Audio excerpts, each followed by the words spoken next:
Hey guys, Just Sports with John. I'm bringing you my NFL grades for the 2020 NFL Draft today. So what I'm going to do this in sections like I did on the, if you saw the Facebook post, I did sections of the grades. So that's what I'm going to do here in the video as well too, so it coincides with what I had on Facebook. So just real quick, I thought it was really interesting, the draft taking place pretty much virtually all online.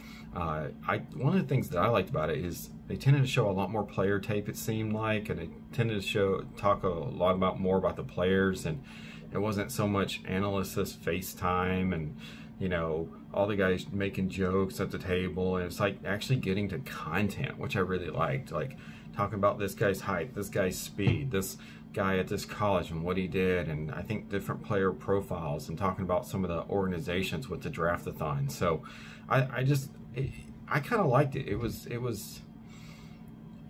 interesting to watch and seeing some of the insights into people's homes, the coaches, the general managers, the player personnel, their dogs, their families, people who might have been staying with them during this time.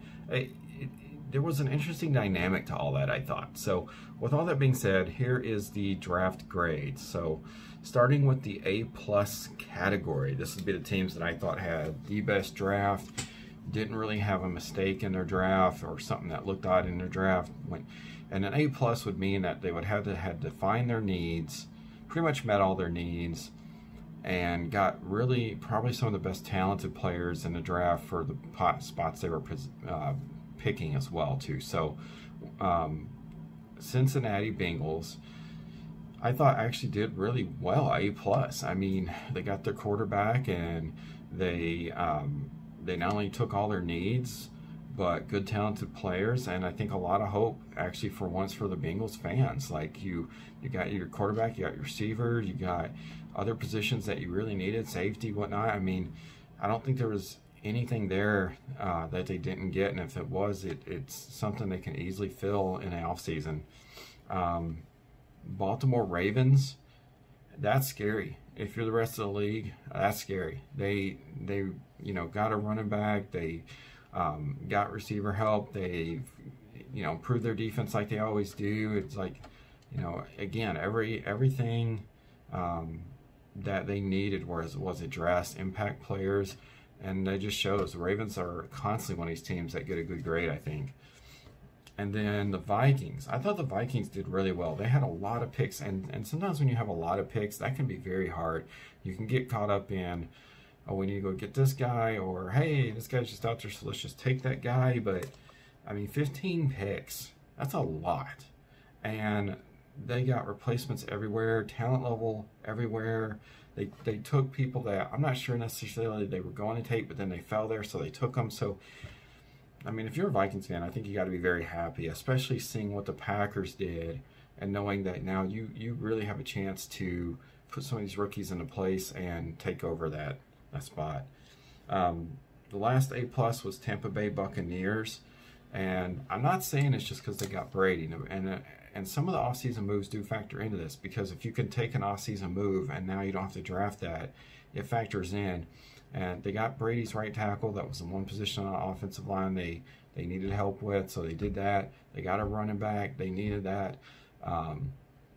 They took safety. They took some defense. So, again, picking really good players. And the people they picked I thought was good. So it's like, they made that happen. If anything, if you want to argue anything, it could be that, oh, okay, well, maybe we should have took a running back sooner. But the guy they took at right tackle, it really wasn't supposed to be there. He was labeled like number 1, number 2 in almost every mock draft that I saw.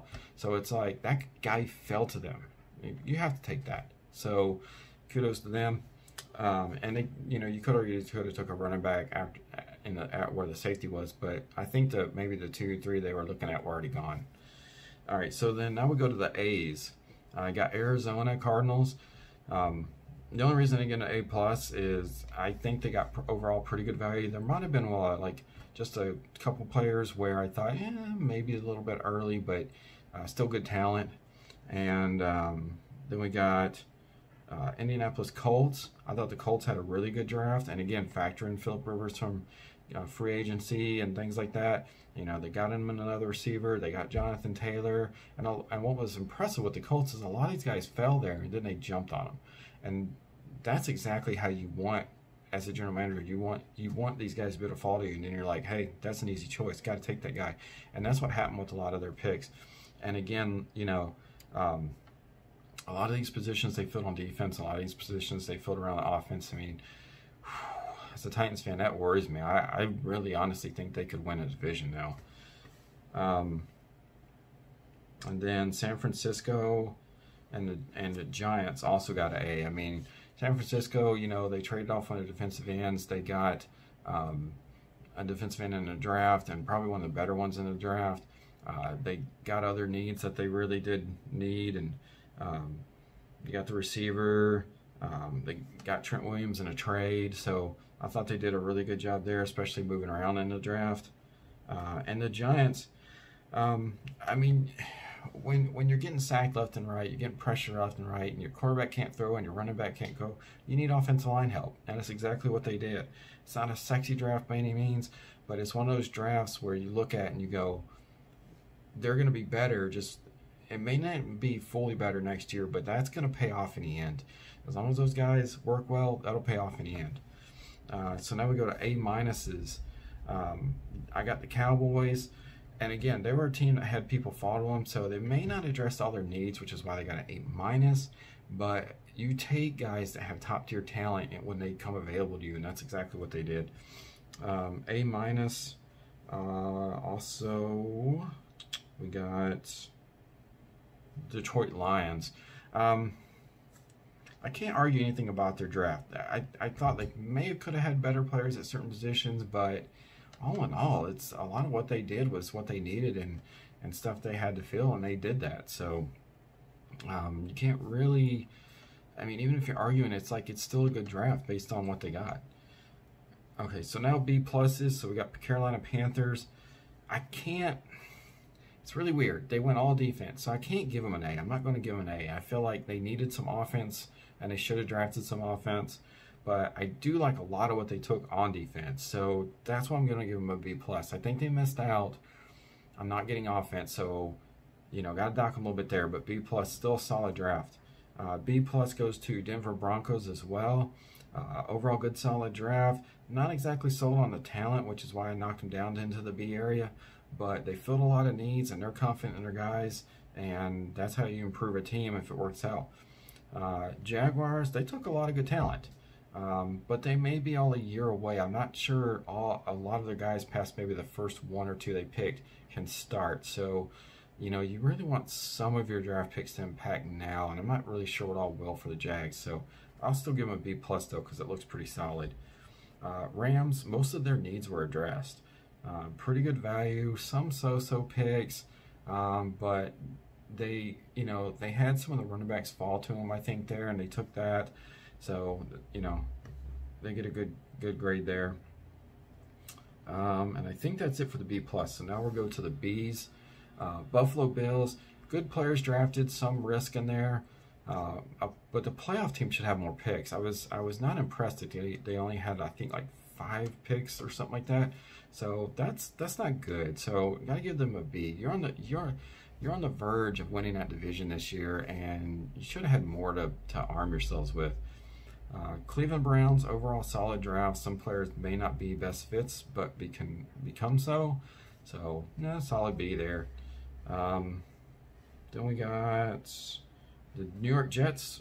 They maybe could have got better players at positions that they took if they drafted in different positions. So I kind of felt like they could have had a top tier maybe receiver here, but they waited and they got one here, but it's still a good player. It just was kind of like that all through the Jets. I think it's a solid draft for the Jets, but it seemed like where they were picking guys was just a little bit out of whack. Also, the Redskins, I think, got to be Chase Young. You think a lot of people are like, Chase Young, A plus. I'm like, nah, the rest of the draft was kind of whatever. So not as good, not great. B minuses, I think I only got like maybe 1 or 2 here, so bear with me a second. Chargers got a B minus. They got their quarterback, so they addressed some of their needs. pretty good value, but that talent level is just kind of whatever to me. I wasn't all that impressed. And then the Saints, they only had 4 picks. And for a team that's trying to get to that Super Bowl again, I feel like you got to have more. And the picks were good. They stacked some of what they needed. They targeted specifically what they needed, but, you know, I just can't give them much more than that. B minus, Pittsburgh Steelers, again, another team with very few picks. They filled some of the needs. I thought their receiver they got was really good. I thought their linebacker they got was good. But where's the future quarterback? I mean, who's backing up being Roethlisberger? That was one of your big issues last year. You got to have this guy.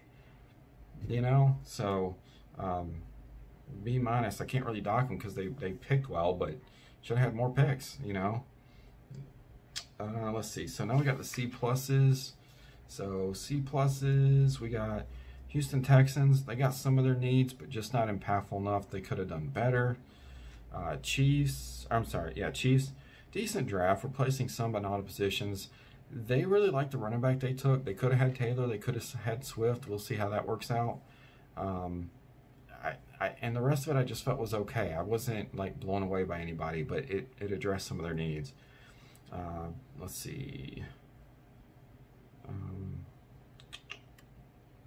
We got Dolphins.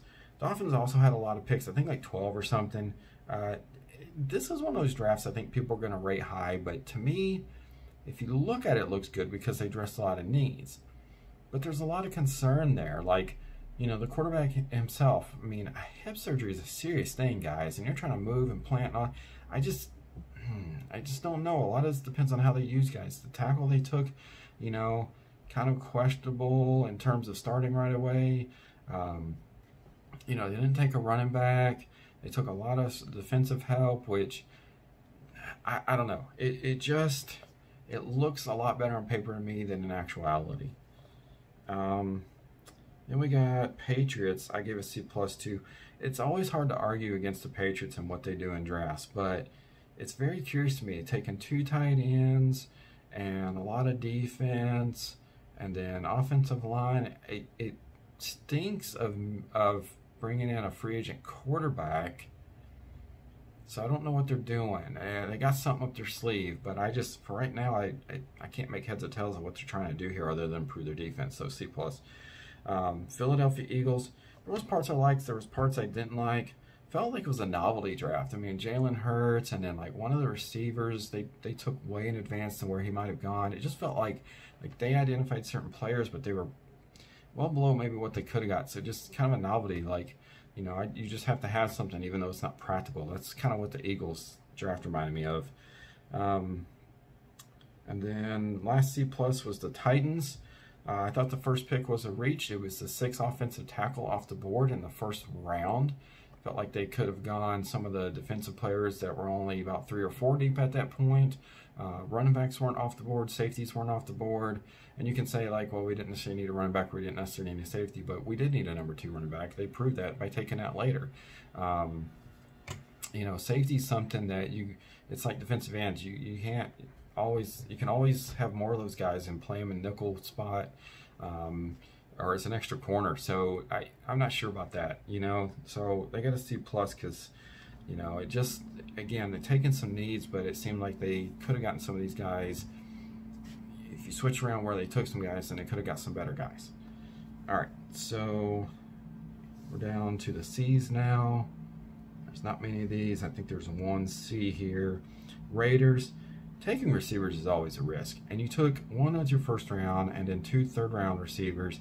That could come back to bite you in the butt big time. I mean, man, if those receivers don't work out, that draft's can come back to hurt them. And then, like, I think the tackle or guard, whatever they took, you know, people weren't sure exactly if he'll start right away or not, and their draft just kind of looked like that. It looked like, again, almost like the Eagles, where it's like novelty. They just had certain guys they liked and they wanted, and we'll see if it plans out or not. Then we go to C minuses. So now we're starting to get into teams that just didn't do very well in the draft at all. So C minus, I have the Seahawks. It felt like for every player that they took, there was a better one out there. And so I get it, you like certain guys, but at some point you got to take guys that fall there, even if it's a little bit outside your system. So we'll see how that works for Seattle. And then let's see, D+. Got the Falcons with the D+. Replace some spots and not others. No big impact players here that I saw. And you're a team that's now fighting with Tom Brady and the Bucs, and you're fighting with the Saints, and I think they just took another step back. That's not good. Then we got Chicago for a D, and I just didn't get what they did. You don't even have first round pick. Your second round pick, you take a tight end. You got freaking 10 tight ends. What the hell are you doing? It makes no sense.